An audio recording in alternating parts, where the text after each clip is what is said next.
We're going to cover a few topics that's really going to help set the understanding for how making performance a priority drives better patient health and pharmacy results. And we're going to start by discussing the industry landscape and what you need to know in 2023. We'll then take a look at some of the tools and ways that you can find your opportunity, and we'll review the characteristics of what makes up a good performance champion. We'll close things out with a conclusion and a few next steps for you, and then definitely want to leave some time for your questions. So let's start by discussing a little bit around what we see in the current industry landscape. As you know, CMS published a final rule on 2023 Medicare Part D, and most PBMs do currently incorporate DIR, direct or indirect remuneration fees, into their Medicare Part D agreements with pharmacies. And we have seen that the post point of sale clawbacks have continued to grow year over year. We were all cautiously optimistic when CMS proposed rule came out for 2023, indicating increased transparency. However, the CMS proposed changes for Medicare Part D impacting DIR implementation was delayed until 2024.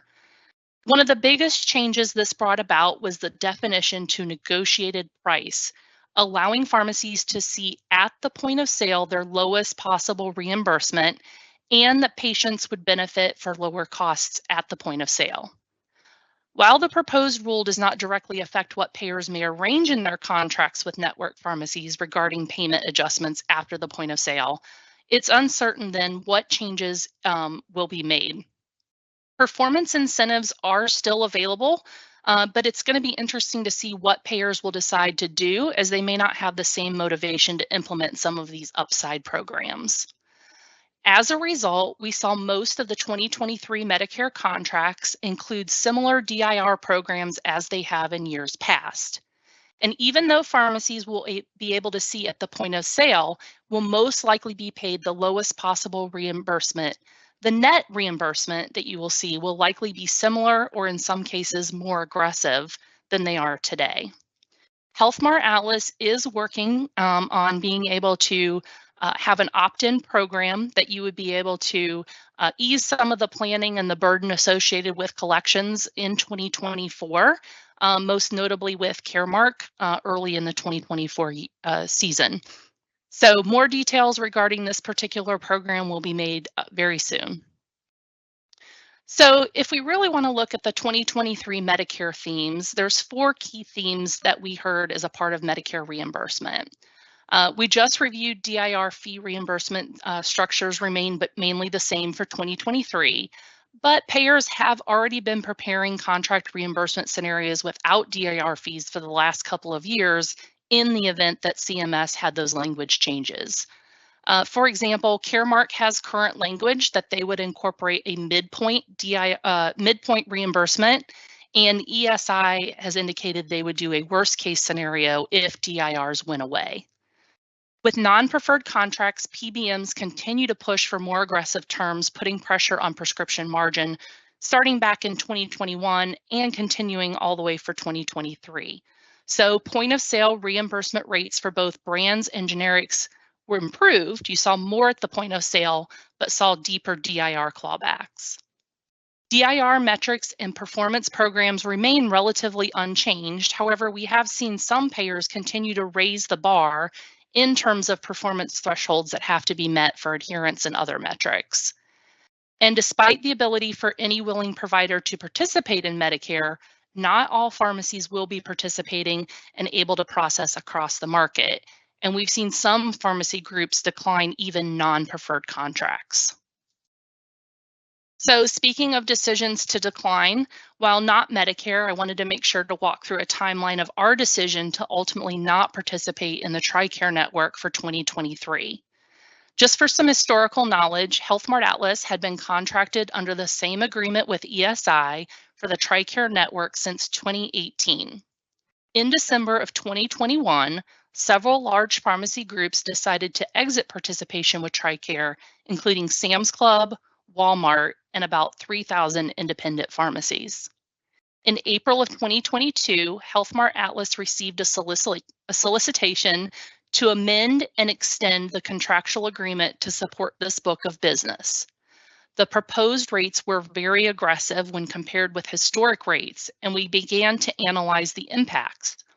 It was determined that nearly 80% of claims could potentially be underwater. Based on this analysis and the feedback we had received from the participation questionnaire, Health Mart Atlas made the decision to decline this contract with an effective date of 1/1/23. When we declined, Express Scripts also notified Health Mart Atlas that member pharmacies would be placed on an exclusion list and would not be allowed to participate in the Tricare network, either through a direct agreement or under a different PSAO affiliation, unless ESI or Tricare needed that pharmacy for network adequacy. Then in September of 2022, ESI notified Health Mart Atlas they had made a decision to change the effective date from 1/1/23 to 10/24 of 22, and we again sent notification to our pharmacies of this change. In November of 2022, Health Mart Atlas did receive a second contract solicitation that contained the same terms, and we once again declined participation. While we understand that this decision is challenging for some pharmacies to lose this business, we feel it was the right decision. So shifting forward now to thinking about what you need to know in 2021, I wanted to give a little bit of background and subset to facts about star ratings. So most of you probably know that each year CMS publishes the Medicare Advantage Part C and the Medicare Part D star ratings. This is to measure the quality of health and drug services that are received by consumers that are enrolled in either an MAPD or a PDP plan. This is meant to help consumers be able to pick which plans are being offered and that they are empowered to make the best decisions for them. Keeping in mind that pharmacies do not have star ratings, but are an important contributor to a plan's star ratings. A couple of key things that happened in 2023 are the controlling blood pressure, which is a Part C measure.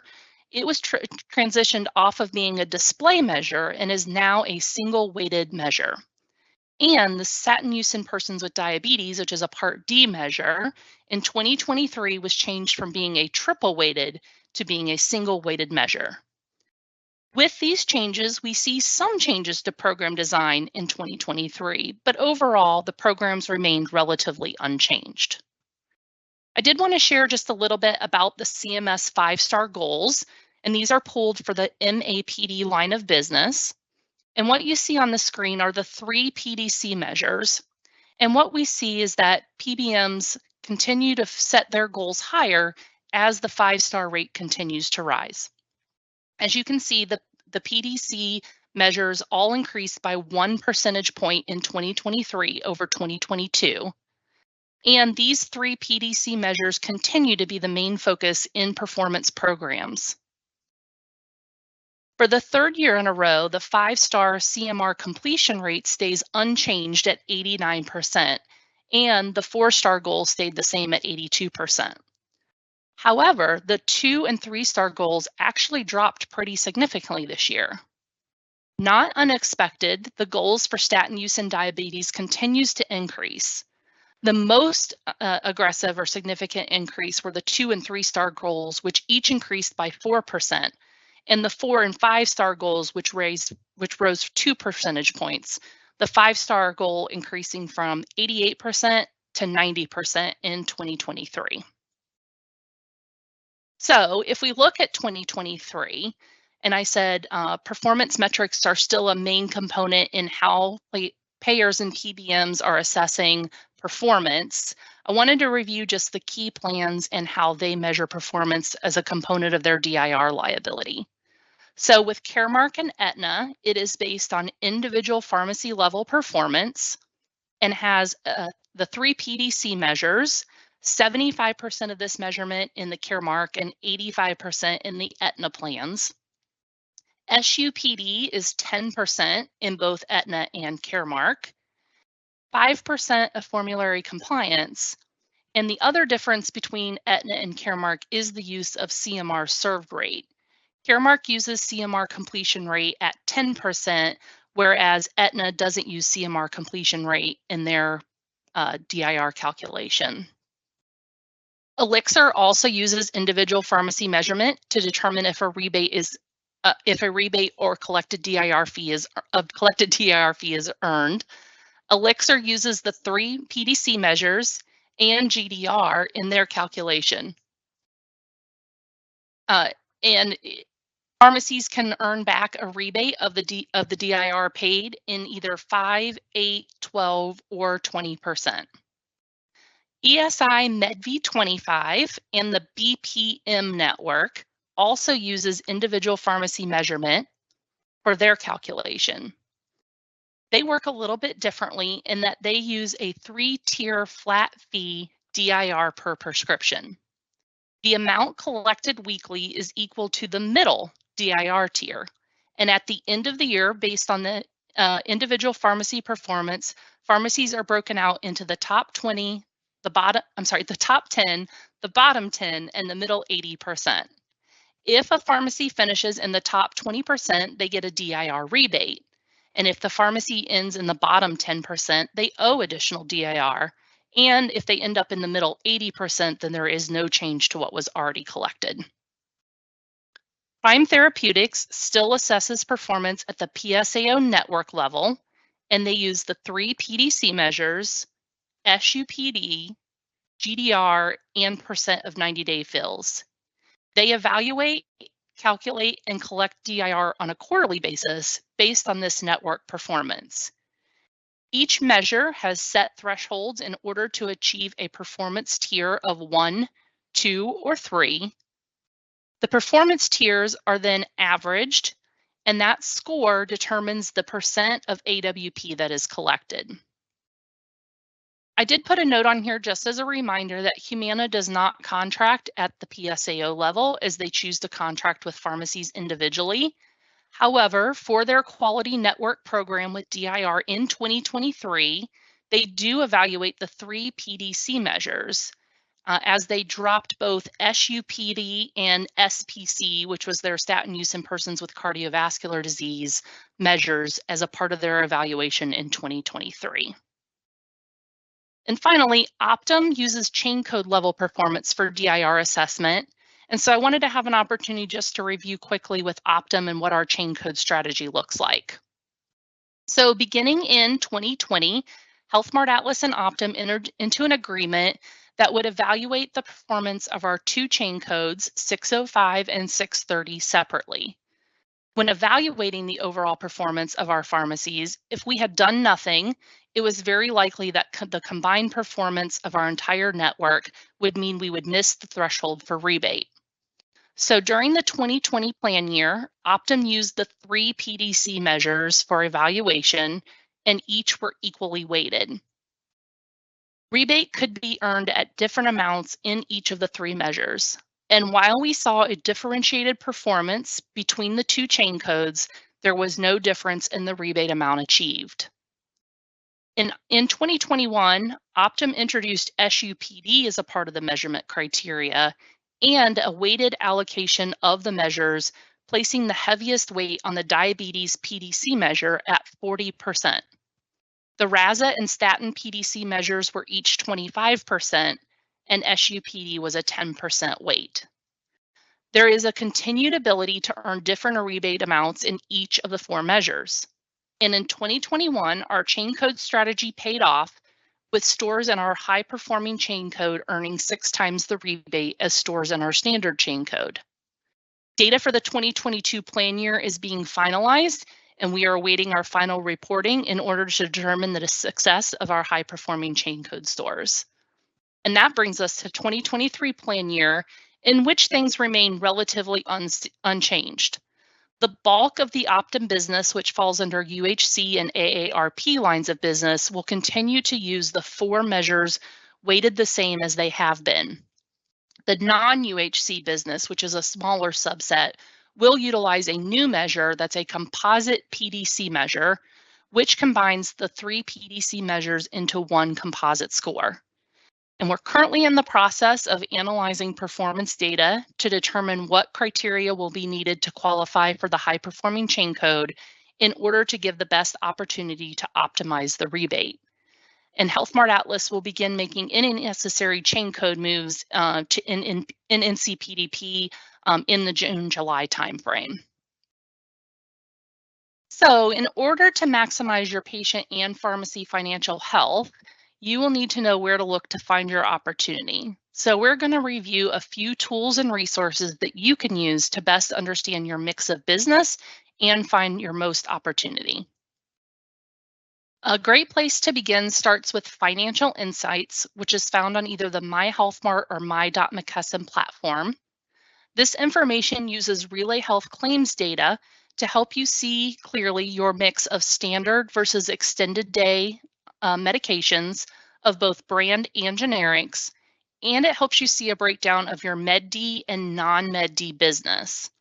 It has reports that are downloadable in both PDF and Excel for you to see your plan breakdown in percentage volume of all claims, the number of claims, and your growth trend over 12 months.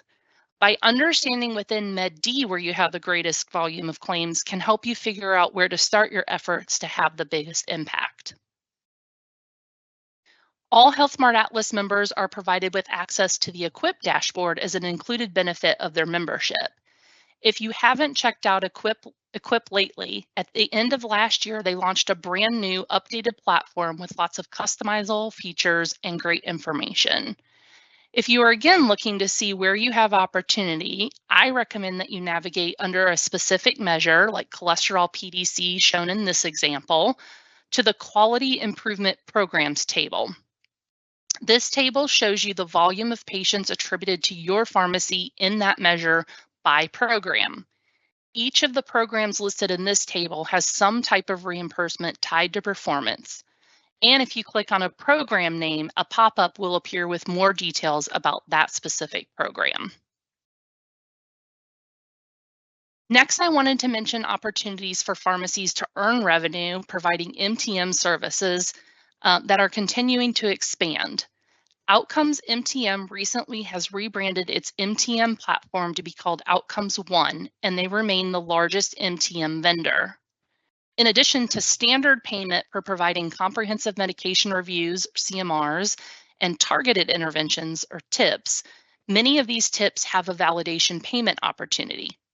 A validation payment is one that occurs after there is validation that the recommendation of the TIP actually occurred. A couple examples include a TIP for a needs statin therapy can receive validation payment for a claim for a statin medication that has been validated by the payer. Another might be validation of a person receiving an A1C test after consultation from the pharmacist. Some of these validation payments can be close to $100. I wanted to provide a recap that in 2022, a total of 914 IPC pharmacies received payment from Outcomes MTM, totaling over $2.3 million. And so far, as of 2/1/2023, there is nearly $1 million of primary opportunity available to IPC pharmacies. As a reminder, a primary opportunity is for a patient that uses that pharmacy more than any other. So they should be patients that you already have an established relationship. Optum Med Monitor is recognizing the importance and the need for community pharmacists who have relationships with their patients to provide MTM services and will be expanding beyond just CMRs later this year. Health Mart Atlas has been working closely with the Med Monitor team to get improved reporting so that we can see which pharmacies have opportunity and help them capture additional revenue. As of our latest reporting on 2/10/2023, 1,205 IPC pharmacies have opportunities in the Optum Med Monitor platform, totaling over 8,200 CMRs and representing over $535,000 in revenue. So far to date, only 3 pharmacies have completed a total of 21 opportunities in the platform. And lastly, I wanted to provide you with an update on 2 additional MTM vendors that Health Mart Atlas is working on contracting on behalf of our members. We have contracted with CSS Health, whose primary client is CareSource, that offers plans in Georgia, Indiana, Kentucky, Ohio, West Virginia, Arkansas, and North Carolina. And while they do host traditional MTM offerings, They also have expanded payment beyond traditional MTMs with some opportunities that are focused on smoking cessation and weight loss. We are currently working with the CSS Health team to determine pharmacies that have opportunities and how we can help engage with those pharmacies as best as possible. And then we are also in final contract negotiations with Adhere Health, whose primary client is Cigna. And once we have finalized the contract, we will work with that team to better understand the opportunity and how to help our member pharmacies. So 2 additional resources I wanted to point out that help you find additional revenue opportunities are the Vaccine Reimbursement Guide and the Payer Performance Guide. Both of these resources can be found again on myhealthmart.com or my.mckesson.com and contain useful insights. The Vaccine Reimbursement Guide is updated whenever new or updated processing information is available on billing for the vaccine as a product, as well as the medication administration. And the Payer Performance Guide is released annually and gets updated periodically throughout the year as HealthMart Atlas receives additional information on pay-for-performance programs. And this can happen different times throughout the year. These pay-for-performance programs are true upside opportunities that provide additional payment opportunities for different activities and goals as set by the payers. Prime Therapeutics is continuing their P4P program in 2023 with some changes in their program design. So I just wanted to make sure to give you some of the details that we've started to receive. In 2023, we know that they're going to continue their Quality-Based Performance Program, or QBPP. And this program has several different components, some of which remains the same and some that has changed quite a bit in 2023. So I'll quickly mention 2 of the components which remained unchanged in 2023. And the first is a blood pressure monitoring component. This is where documentation of a blood pressure reading for an eligible patient in the Equip platform yields a $30 payment. They also have a comprehensive diabetes program, which includes both an A1C and a retinal eye exam component, and these can have a bonus of up to $200. The main component of their QBPP program will be focused on the 3 PDC measures and SUPD. But what makes this program a bit unique is that the bonus is tied to each individual payment's performance instead of the entire population under the plan. Payment also increases in quarters Q and 3 to drive a focus on sustaining adherence when it normally declines. There is also incentive to the pharmacy in this program to continue to support a patient who ended the previous year adherent and to maintain their adherence in the current plan year. So I wanted to talk about a couple of scenarios and point out a few of the features that make this a really good program design. So I'd like to talk about the program design first on the left, where it looks at a patient population in the measure as a whole. So we're going to talk about a pharmacy that has a small patient population. In this example, 3 patients are attributed in the diabetes PDC measure. And in these types of program design, there's usually a set threshold that is set to be met by the patient population in order to earn performance payment. In our example, the threshold is 82%, meaning that 82% of the patients that are attributed to the pharmacy have to finish the measurement period adherent in order to earn the performance payment. In our example, let's say that 2 out of the 3 patients are adherent, meaning their performance score would be 66%, which doesn't meet the threshold of 82% set by the program. That's because in pharmacies with small patient populations, it's often an all or nothing scenario. In this example on the left, the pharmacy would earn $0 performance payment because they didn't meet the threshold of 82% of their attributed patients being adherent. But let's take a look at the same 3 patients in the program design offered by Prime. Remember, we have 3 patients, and 2 of our 3 patients were adherent to their medication, and we use adherence as defined as 80% or greater PDC. In this program design, we would actually earn performance payment on those 2 patients that achieved adherence. And to kind of give you a couple of examples of how this would play out from a payment perspective, I have this chart that's available with some example scenarios. So the top half of this table is representative of patients that are in an adherence-based measure, while the bottom half represents the SUPD measure. One thing to note is that the same patient may be in one or more of the measures, and therefore you can earn the performance payment in each measure where the patient appears. So in the first example, we have patient Jane Smith, who shows that she finished 2022 adherent to her medication. And at the end of Q2 for this year, she was still adherent, and so the pharmacy earned a performance payment of $7. And at the end of Q4, she was still adherent and therefore earned a payment of $10 at the end of Q4. And let's take a look at Bob, who ended 2022 not quite adherent. At the end of Q2, Bob was still not adherent and therefore no performance payment was earned. However, by the end of Q4, he was adherent and the pharmacy earned a $20 performance payment. Let's skip down to the patient Rick, and you can see that there was no adherence data for him at the end of 2022. So after Q2, the patient was adherent and therefore earned a $15 performance payment.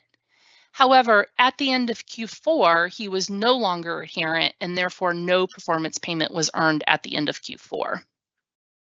If we look at the SUPD measure, you can see that Jill had a statin filled in 2022, but by the end of Q2, she had still not had one filled this year and therefore no performance payment was earned. Great news is that Jill did fill a statin by the end of Q4 and therefore a $7 performance payment was earned. And next, if we look at Andy Reed, we see that he did not have a statin filled in 2022, but the end of Q2, he did have a statin filled and the pharmacy received a $25 payment. Once the statin was filled in Q2, then there is no additional opportunity for performance payments in the SUPD category. However, remember, if the patient has at least 2 fills of the statin, then they would be in the statin PDC measure, and the pharmacy could earn performance payment for that patient being adherent to the statin. And you can see that our patient Rick Larson that was included in the adherence measure is also in our SUPD opportunities, had a statin filled during Q4, and therefore a $25 performance payment was earned. With the changes coming to DIR fees in 2024, we are hopeful that payers and PBMs continue to recognize and reward pharmacies for their performance. So now we want to talk about what it means to have a performance champion. And once you understand where you have opportunity, now you need to find that right person to designate as your performance champion. This person will be the key to driving success across your performance opportunities in your pharmacy. And a good performance champion should have excellent customer service skills and the ability to develop relationships with patients. They need to be able to communicate with patients, prescribers, and other team members, and so they should also have some leadership ability. And finally, a great performance champion should have strong organizational skills, so they can manage multiple tasks, their time, and be able to set priorities. Some of the best performance champions are technicians who have these qualities. A performance champion should have dedicated time at least once a week to focus on driving initiatives, setting goals, and reporting progress. Now, before I close out and open it up for questions, I want to make sure that each of you know Health Mart Atlas has a team to help answer your general questions or concerns, as well as a team dedicated to helping you maximize your performance opportunities. So James Williams, whose email address is listed here, is the IPC dedicated account manager for Health Mart Atlas. But for day-to-day issues, we actually have a dedicated customer service rep, and that's Natalie Day. And those of you that have worked with Natalie know that she's committed to providing excellent customer service and getting you the answers that you need. Natalie can best be reached by either calling our regular 1-800 number, so 800-824-1763, and then entering her direct extension, which is 57132, or you can always email her at natalie.day@mckesson.com. And then our performance team is available also by phone, same 800 number, just selecting option 7, or they can be reached by email at performance.hmatlas@mckesson.com, and they can help you be able to identify and set up a plan to reach some of your performance goals in 2023. So in conclusion, I just wanted to provide these 6 steps for you to think about as you make performance a priority in 2023 in order to improve patient health and pharmacy results. So as we discussed, make sure you find your opportunity, understand your payer mix, where do you have MTM opportunity, and know that in addition to gaining additional revenue, you're also working to improve patient health through these activities as well. Next, you want to find the right person to be your performance champion and make sure you give them time to make performance a priority. Focus on one opportunity to start. Trying to start too many things at the same time is a recipe for disaster. So work with the team to set achievable goals and track your progress along the way. If something isn't working, stop and ask what you can do differently. And then finally, make sure you stop to celebrate success. So at this time, I'm going to turn it back over to Brandon and see what questions we might have received throughout the presentation. All right, Tracie. Well, first off, awesome presentation. Very timely, very important, so thank you. And we do have some questions that have come in. The first one is, and I already have, it's kind of a 2-part question. What is McKesson and IPC doing about DIR fees currently clawed back? And I was able to speak to what IPC is doing with our government relations efforts. And so I put that in the chat. But Tracie, are you able to speak to what McKesson is doing? And perhaps you've already touched on it at some point during your presentation. If so, if you can maybe provide a review or a refresher.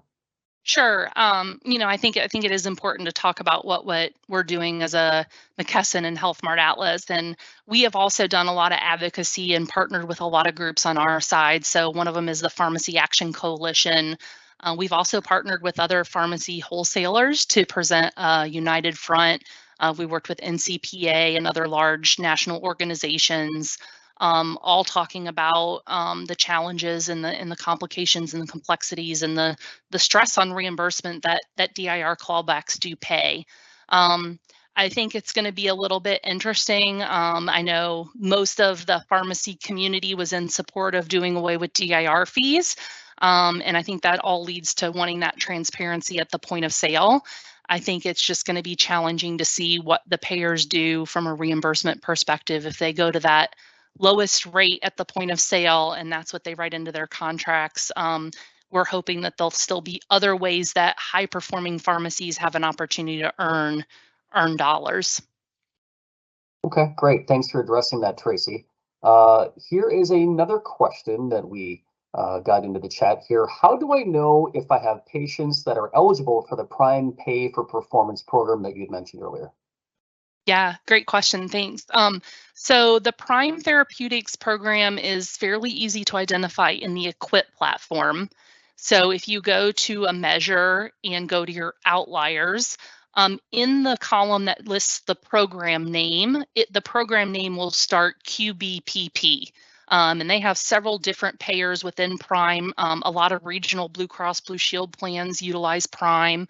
But the best way to identify a patient is by seeing that QBPP at the beginning of the plan name in that column that says program name when looking at your outliers. Okay, thanks for that, Tracie. One other question that I'm seeing that just came in, and for those of you out there, still feel free to continue to post some more questions here. The one more that I am seeing here, Tracie, is where do I see how many MTM cases or the dollars I have available at my pharmacy?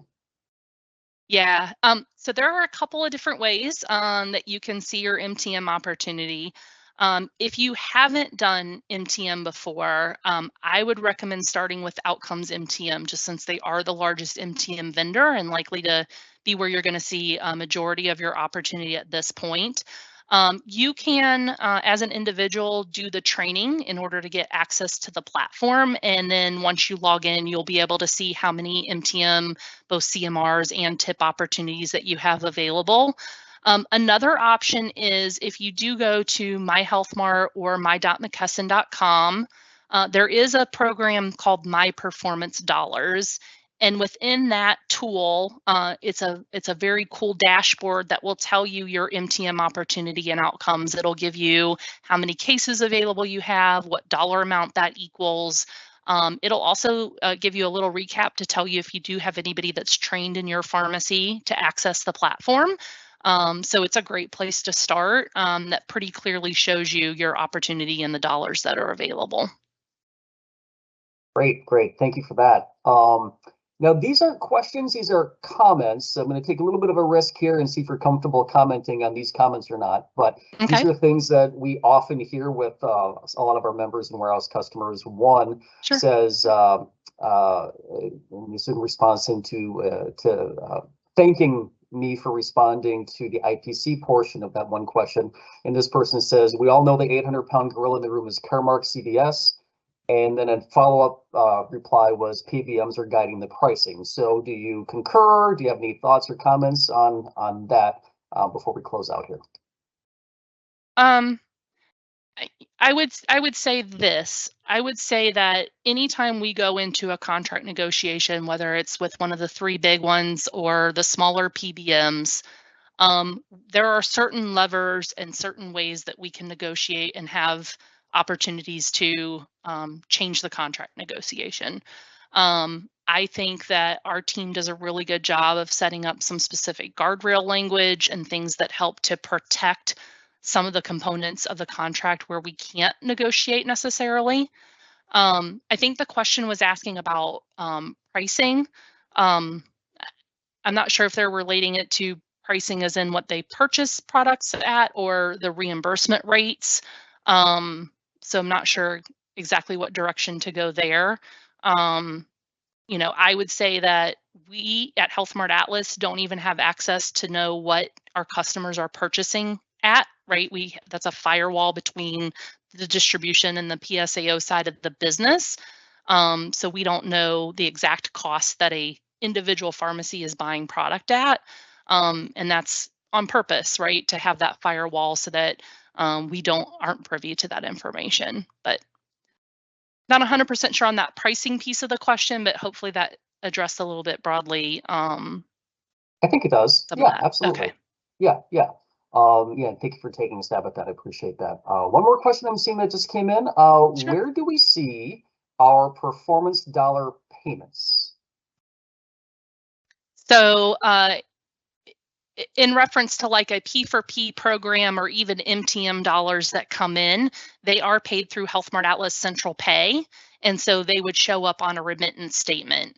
So Outcomes and Optum Med Monitor both very clearly say Outcomes MTM and Optum Med Monitor payment. It's a little trickier with some of the other P4P programs in that they use like a provider adjustment code. So I'm happy to either specifically address if there's a question, but in general, the payments come through Central Pay and they're just provided a certain adjustment code where you'll see the positive dollar amount that's related to that particular program.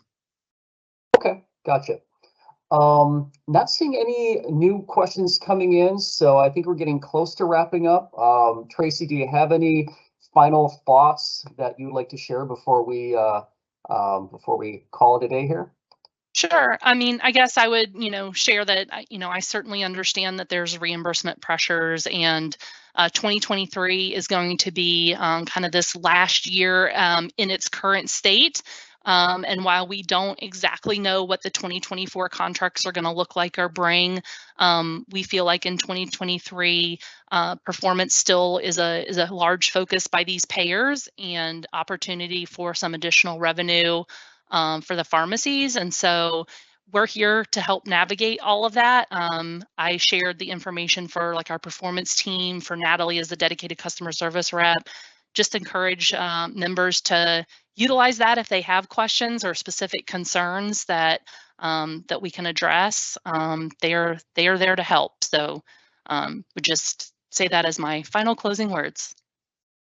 Those are great final closing words. Thank you so much, you. Tracie. We're really excited to book you. We know that you have a lot of experience with education and educating your members and independent pharmacies in general, and we thought it was a great way to kick off the IPC webinar series for 2023. So again, thank you very much, Tracie.